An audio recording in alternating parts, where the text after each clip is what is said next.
Halo guys, kembali lagi di Jam Kosong.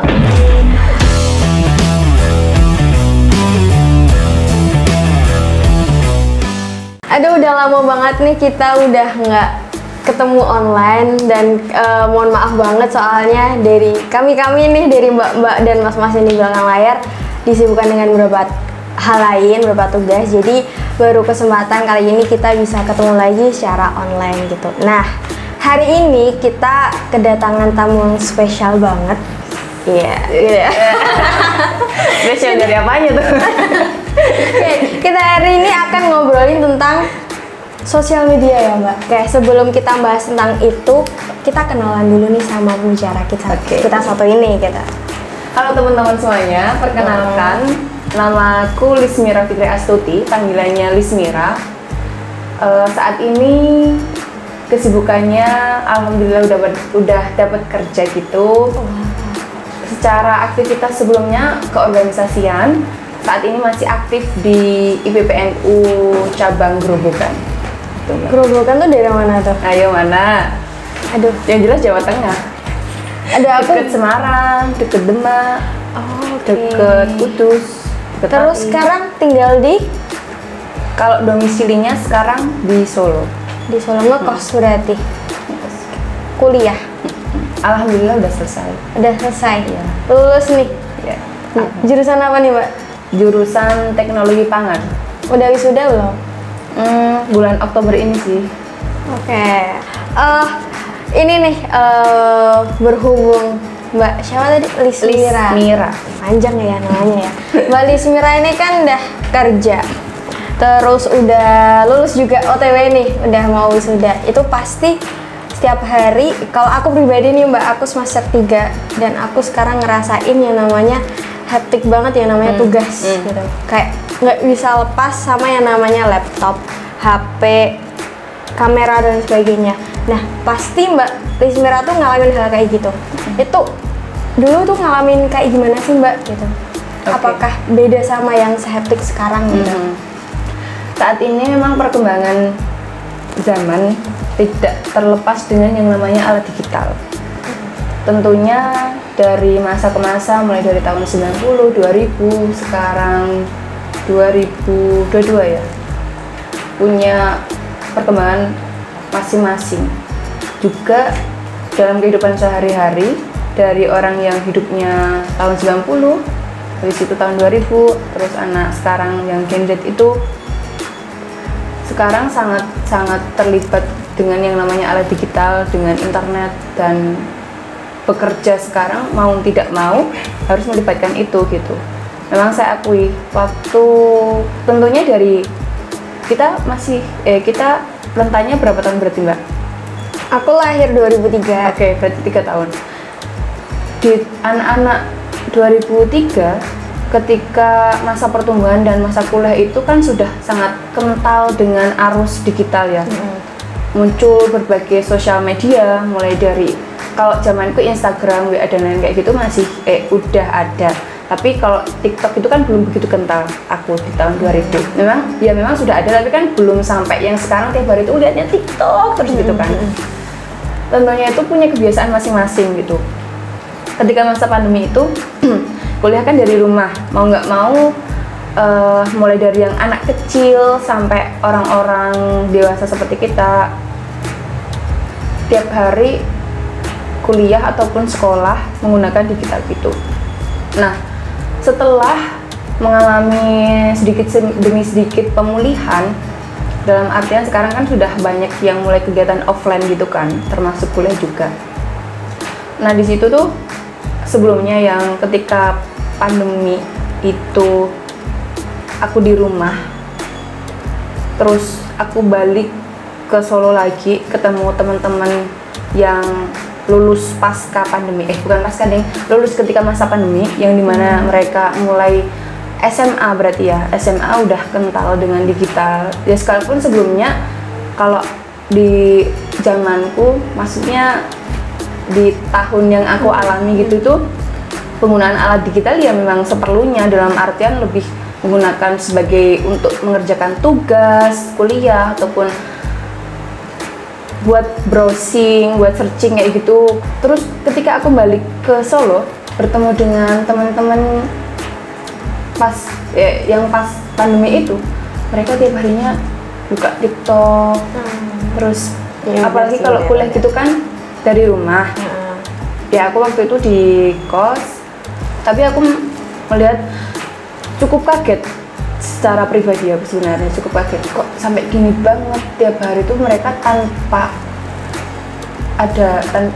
megang HP itu nggak pernah gitu, harus seakan-akan harus megang tiap kali waktu senggang, waktu makan, waktu istirahat sebentar kayak gitu langsung megang HP buka scroll apapun lah, Instagram ataupun yang lain kayak gitu. Bener banget, selama pandemi itu kan aku ngalamin dari SMA kelas 2 sampai lulus, bahkan kuliah semester 1, 2 itu masih online juga. Dan itu di rumah, kayak kita bangun tidur pagi-pagi udah buka laptop, udah buka HP, itu padahal belum mandi, kayak cuman bangun, cuci muka, langsung buka laptop, belum makan, istilahnya belum bantuin kerjaan rumah kayak cuci piring, nyapu tuh belum, kayak tiba-tiba udah buka laptop, buka HP, udah terus dengerin dosen, dengerin materi. Terus otomatis kalau kita nyetel materi itu kan suaranya dikerasin kan ya, otomatis orang-orang yang di rumah tuh denger. Nah itu sih kayak aku ngerasa sungkan banget soalnya kayak kita sebagai anak kok pagi-pagi udah disibukkan dengan tugas, dengan kuliah, buka laptop gitu. Harusnya kan kalau orang tua kan pengennya ya bantuin dulu dan sebagainya gitu. Itu kalau nasib anak-anak yang anak kuliah yang di rumah gitu. Kalau di kos kan beda kan, kayak ya udah kehidupan pribadi sendiri gitu, nggak yang ngurusin lainnya. Jadi udah amat kan, kita mau bangun tidur mau ngapain, mau nyetel musik gede itu nggak ada yang gagas. Tapi kalau di rumah tuh banyak banget pertimbangan gitu yang dipikirin gitu. Itu sih sama sih dilemanya sih Mbak gitu. Kalau semasa kemarin pandemi full semuanya online, yang Mbak alami itu lebih ke kayak ngerasa kebantu banget adanya teknologi, atau lebih merasa senang karena begitu mudah untuk mendapatkan hiburan, atau gimana Mbak? Kalau dari Mbak sendiri sebagai pelaku yang merasakan, kalau aku kan memang merasakan tapi nggak begitu full banget gitu loh. Kalau aku jujur, karena aku dulu SMA kelas 2 kan mulai itu pandemi. Karena aku pas itu tuh masa-masanya suka banget kegiatan di luar. Terus dihadapkan dengan pandemi, jujur aku ngerasa bingung pakai banget. Cukup stres, cuman dikurung di rumah gitu. Itu pun kalau keluar kayak dibatesin gitu. Dan keluar tuh kegiatannya juga nggak selama yang biasanya. Kalau yang terasain itu sih stres pasti, terus ngerasa kayak bingung mau ngapain aja, kayak cuman dikurung di rumah. Karena dulu tuh zaman-zamannya aku lagi seneng-senengnya kegiatan gitu lah. Jadi kayak ngerasa. Tapi setelah ini, ya setelah dalam artian itu tadi stresnya itu karena diem aja di rumah, apa karena stres menggunakan alat digital yang ya udah itu aja gitu? Stresnya lebih ke ini. Atau terlalu banyak tuntutan? Nggak, stresnya karena nggak bisa ketemu orang.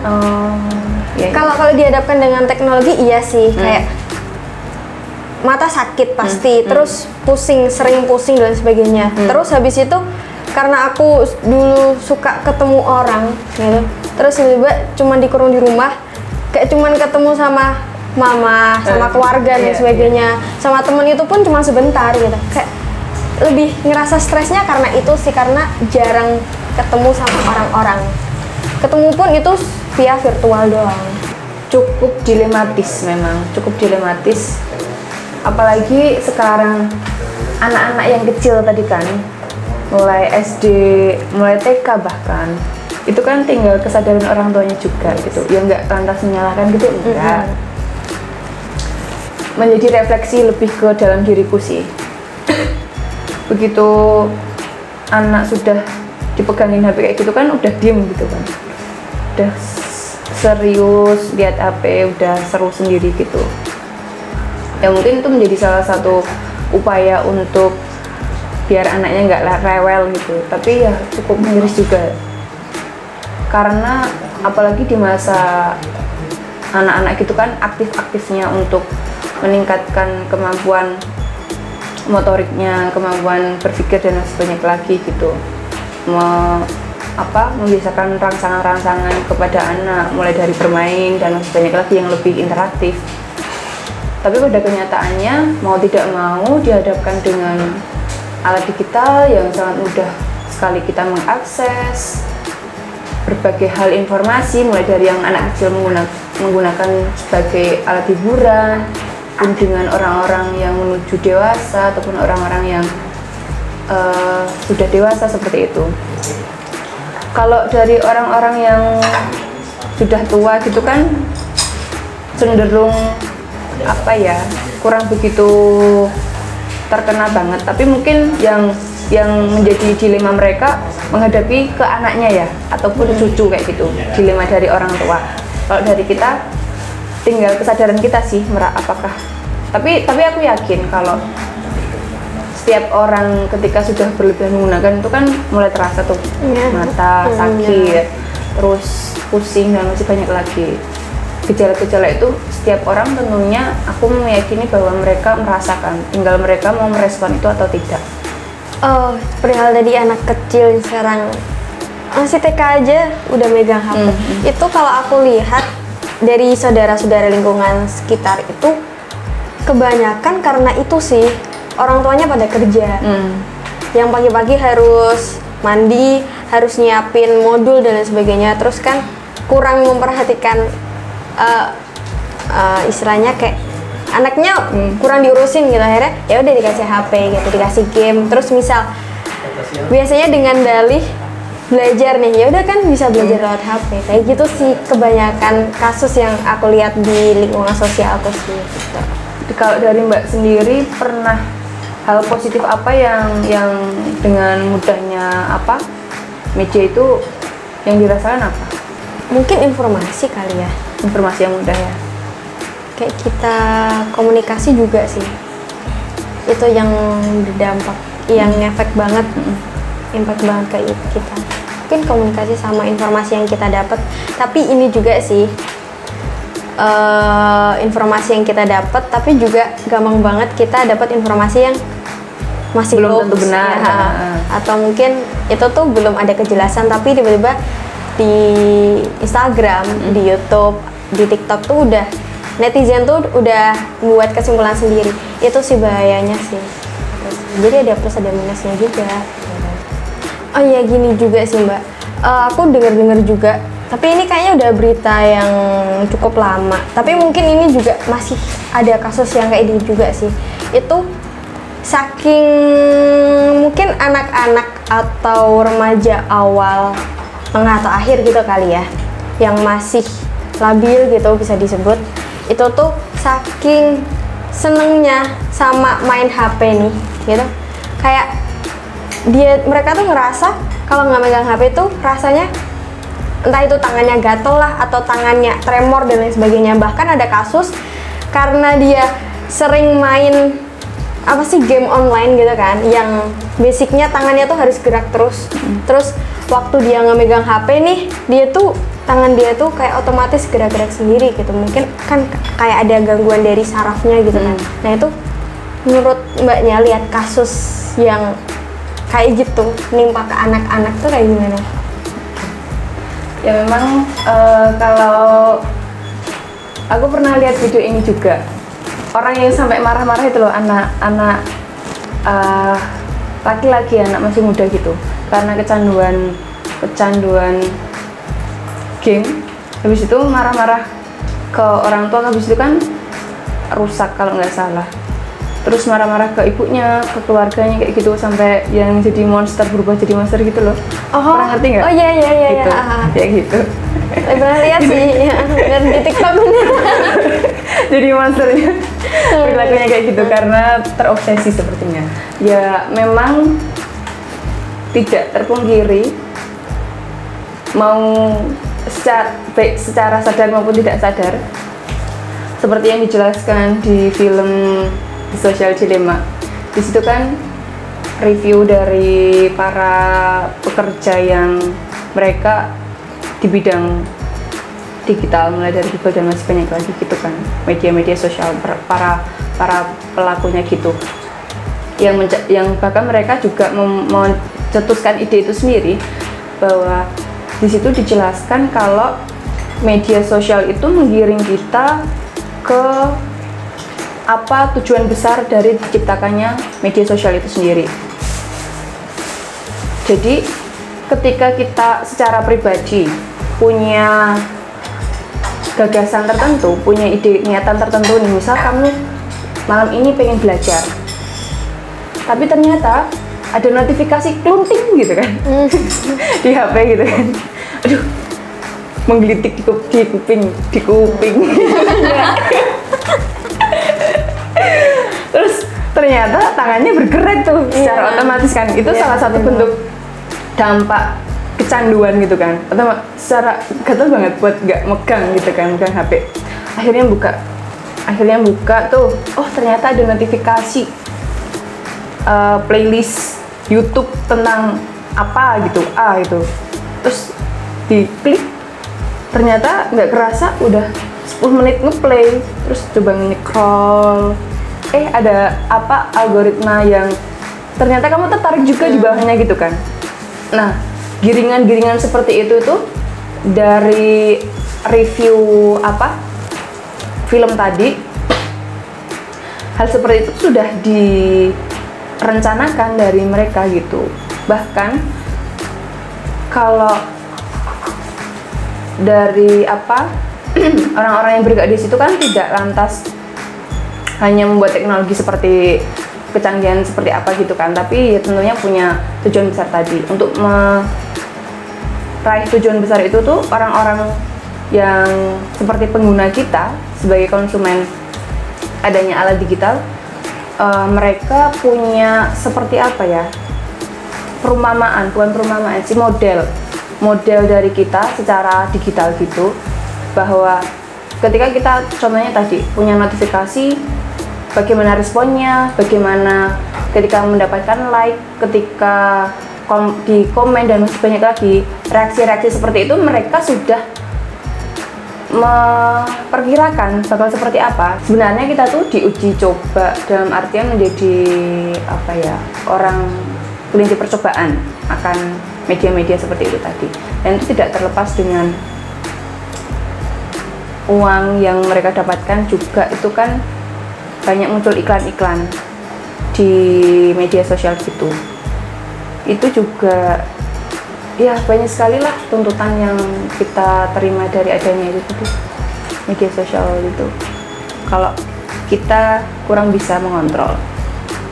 Berarti PR besar buat teman-teman sekarang yang mungkin berhadapan dengan digital tiap hari, tiap jam, itu lebih ke kontrol dirinya ya. Betul. Ya, semua itu kuncinya adalah dari diri kita masing-masing, juga tidak terlepas dengan peran orang tua tentunya dan keluarga.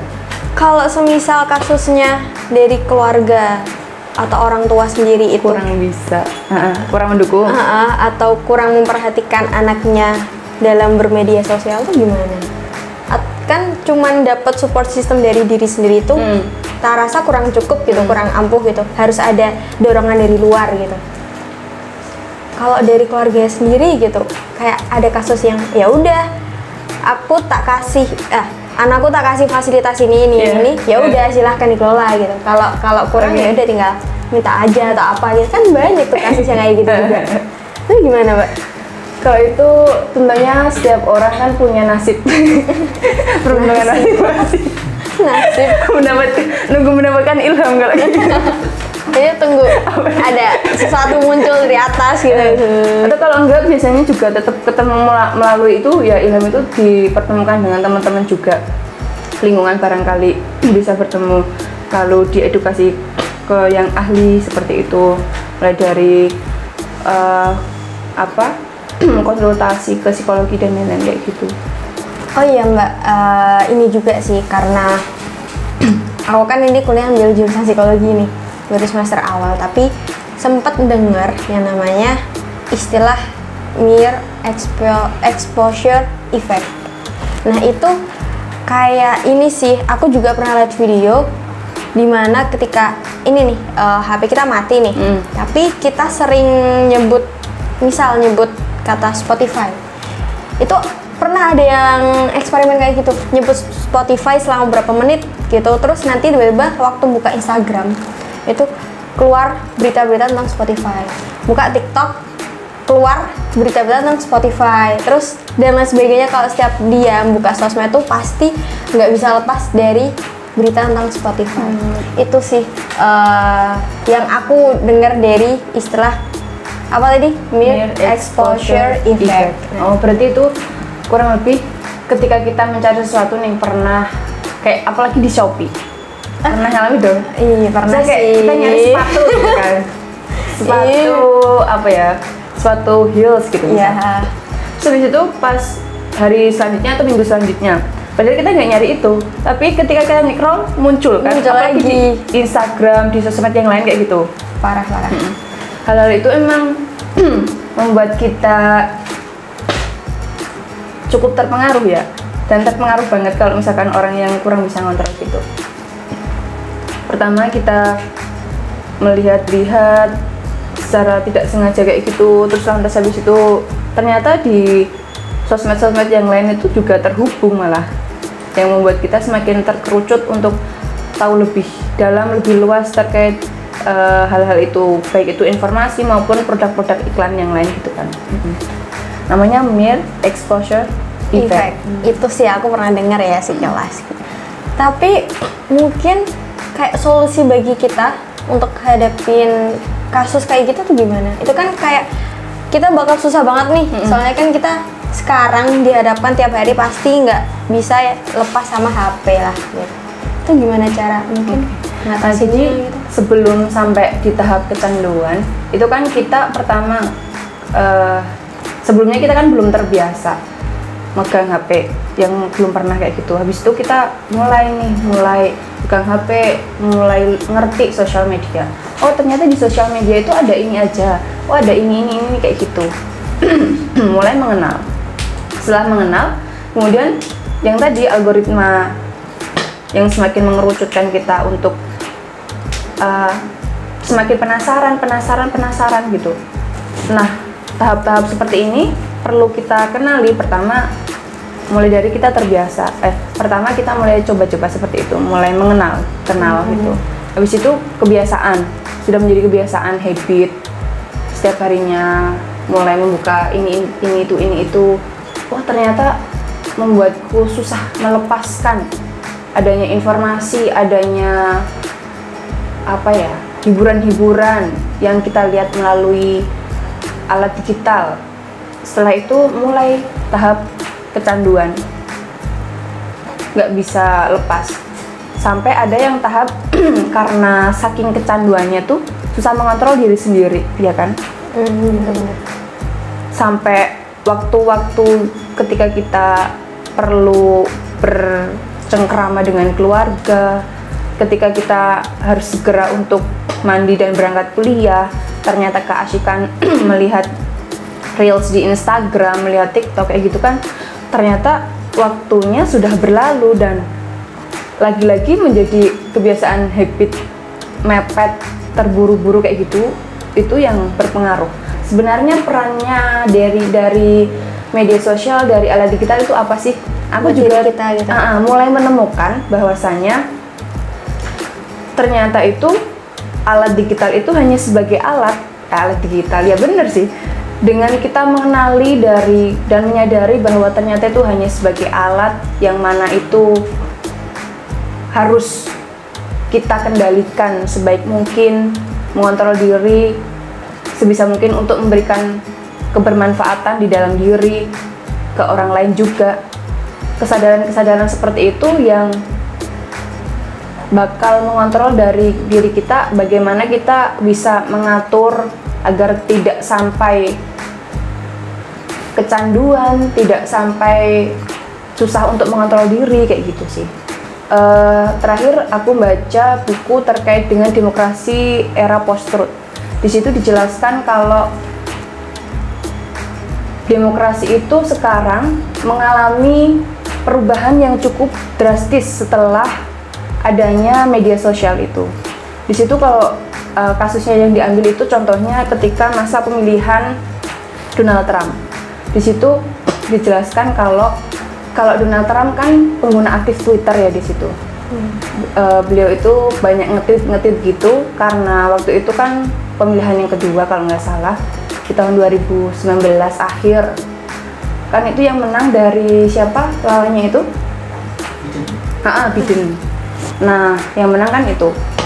Kemudian Donald Trump nggak mengakui kemenangan itu dan nggak terima gitulah. Kemudian dia juga membuat tweet-tweet bahwa ini tuh hasil perhitungan yang tidak sah, hasil perhitungan yang seharusnya Biden itu nggak menang gitu, dan akhirnya dia mengumpulkan masanya waktu itu sampai chaos di depan gedung apa ya, di pusat Amerika Serikat itu. Donald Trump membawa massa dan ya itu melakukan aksi bahwa itu menyalahi peraturan legal, bahwa hasil suara itu tuh tidak sesuai dengan realitas gitu. Twitter yang dilontarkan sama Donald Trump itu tidak berdasarkan fakta. Maksudnya karena egosentris dia ingin menang kembali, akhirnya cuitan-cuitan tadi menimbulkan hoax yang itu cukup membuat perubahan yang sebelumnya ketika demokrasi, juga Indonesia kan menganut negara demokrasi ya, yang sebagai adaptasi dari Barat. Pun ketika pemilihan kemarin di tahun 2019 itu kan juga sampai ada muncul sebutan cebong kampret seperti itu, juga tidak terlepas dengan peran media sosial kayak gitu. Nah, antisipasi seperti ini yang tentunya tidak hanya dari pribadi, apalagi rakyat yang kurang tahu bagaimana sebenarnya kondisi. Nah, itu juga peran negara harus sangat diperlukan. Apalagi kemarin terakhir juga ada namanya Bjorka yang hacker itu. Ya, hal-hal seperti itu sangat banyak sekali lah yang sebagai dampak dari adanya alat digital dan media sosial. Nah, terkhusus untuk para pelajar, kita kan sebagai masih taraf pelajar dan khususnya untuk adik-adik gitu kan, kita harus mengetahui dan menyadari bahwa alat digital itu hanya sebagai alat perantara kita untuk mempermudah bagaimana kita proses belajar, bagaimana kita untuk komunikasi dengan orang lain. Kita harus ngerti itu, kita harus tahu batasannya, kita harus mengontrol dari dalam diri kita agar hal-hal yang tidak kita inginkan sehingga kita kecanduan, tidak bisa mengontrol diri, itu tidak terjadi di dalam diri kita, seperti itu. Oke, mungkin itu pembahasan kita kali ini tentang sosial media sampai ke tahap candu gitu. Teman-teman perlu ini lagi ya, perlu mungkin bisa mengontrol diri khususnya untuk sosial media biar nggak ke tahap candu gitu ya. Karena hektik banget buat di zaman sekarang yang namanya sosial media. Bener banget kalau kita nggak bisa lepas dari yang namanya sosmed, HP, komputer. Tapi poinnya itu kita harus bisa kontrol diri gitu. Kalau misal diri kita nggak bisa ngontrol, mungkin bisa minta tolong ke keluarga atau teman kita gitu. Atau kalau nggak nge-treatment ini sih, misal kayak jam segini sampai jam segini kita harus buat jadwal ya. Nah, gitu juga bisa. Itu secara teknisnya gitu. Itu juga boleh. Mungkin itu juga bisa buat semacam jadwal. Kapan harus megang HP, kapan harus tidur, kapan harus belajar dan sebagainya. Oke, mungkin itu dulu teman-teman pembahasan kali ini. Mungkin untuk pertemuan selanjutnya kita bakal membahas yang lainnya lagi, yang lebih interaktif lagi dan sebagainya. Mungkin itu, jangan lupa like, share dan komen. Sampai jumpa di pertemuan selanjutnya. Bye bye.